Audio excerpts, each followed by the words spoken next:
All right, we got paid after that. I mean, I don't. And this, I mean, is it paying because you want? What do you want to do?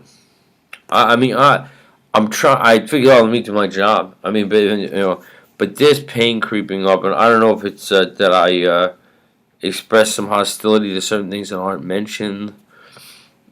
Um, to just report on the track, I'm taking a shot. I mean, you directed me to South Sudan, and we made a video about it. I have limited awareness other than the big picture, but I mean, as far as does it have to do with with this thing?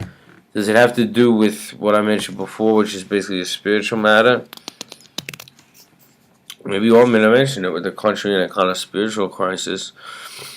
Many people you may have heard, but I mean, do you want me to talk about the Caltech journey there? They go. I mean, they go in there now. I don't know if it's for the same reason. They've been they made an expedition from Caltech originally. I'm not sure what they're looking for here. I'm really not. Well, happened? Caltech. It was the first such journey since I guess the last one was like 50 years ago. But the idea's been around for hundreds of years, and it's part of the. It's part of the sort of. It's part of the spiritual folklore of many different groups in many different places. It's gone on for 100 years. I mentioned the farm workers in who heard the story from the owner of the farm's son and all that. It's a big part of Danish and a lot of Scandinavian intellectual subculture. But I was pleased to learn when I got to California that there's a guy called Brooks Agnew at Caltech. What he did is he got two old Russian boats, and he got access to them. He wanted to do an expedition to find the hole that leads inside our hollow Earth. This centers around the belief that the Earth is hollow, and that there are beings that live inside there that are more spiritually and technologically advanced than us, who monitor the surface. It's one of those things that's part of both intellectual subcultures in different places and here now, but it's also part of the spiritual tradition.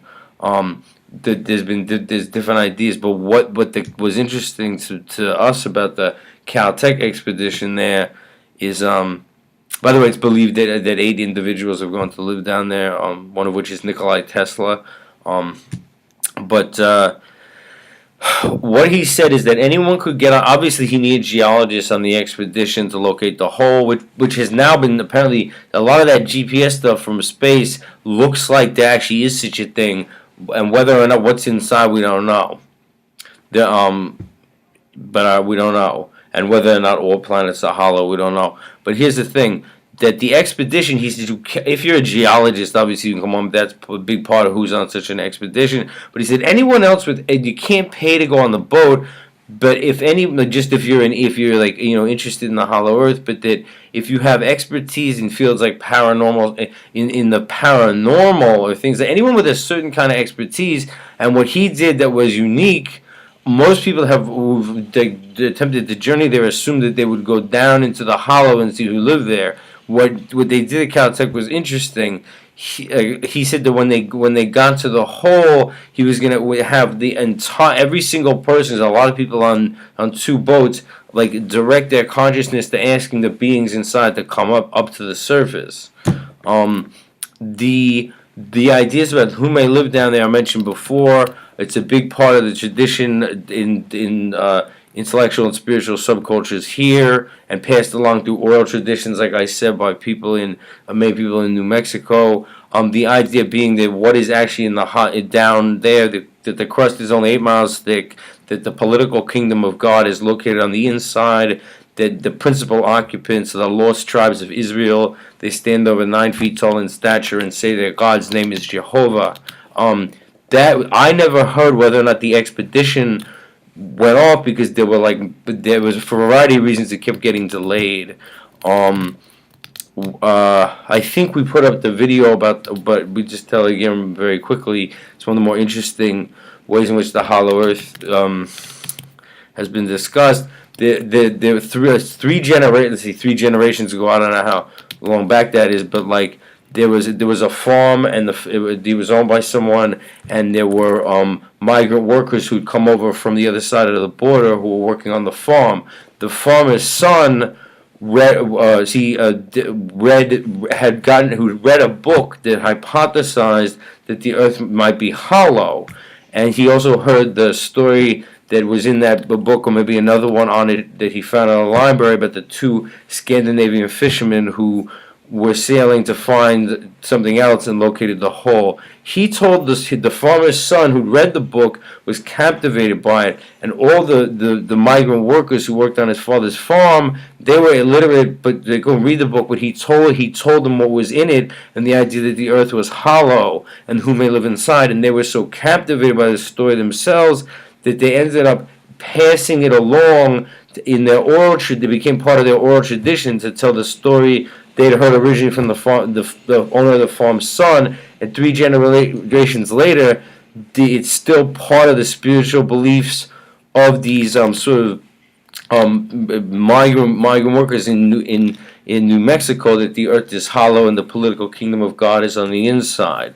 But it's appeared for 100 years in different types of culture, and it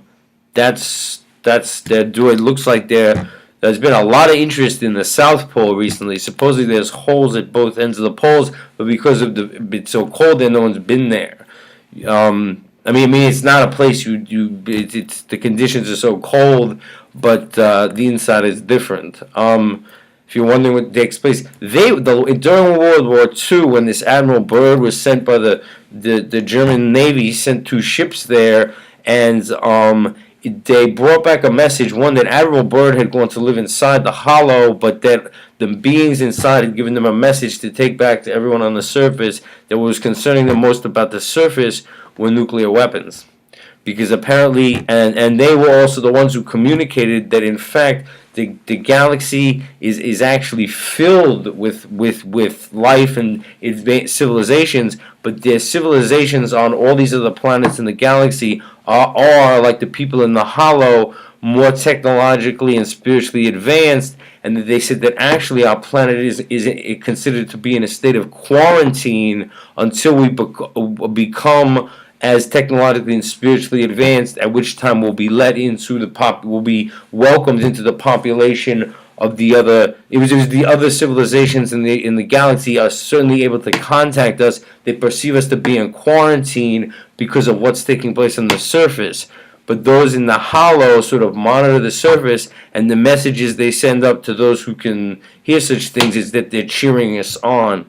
They're cheering us on to awaken spiritually, technologically, to stop harming the surface of the planet. And once that takes place, and there are no more nuclear weapons, once we reach that state, the beings from inside will come up and will be welcomed into the intergalactic community. That's the basic picture.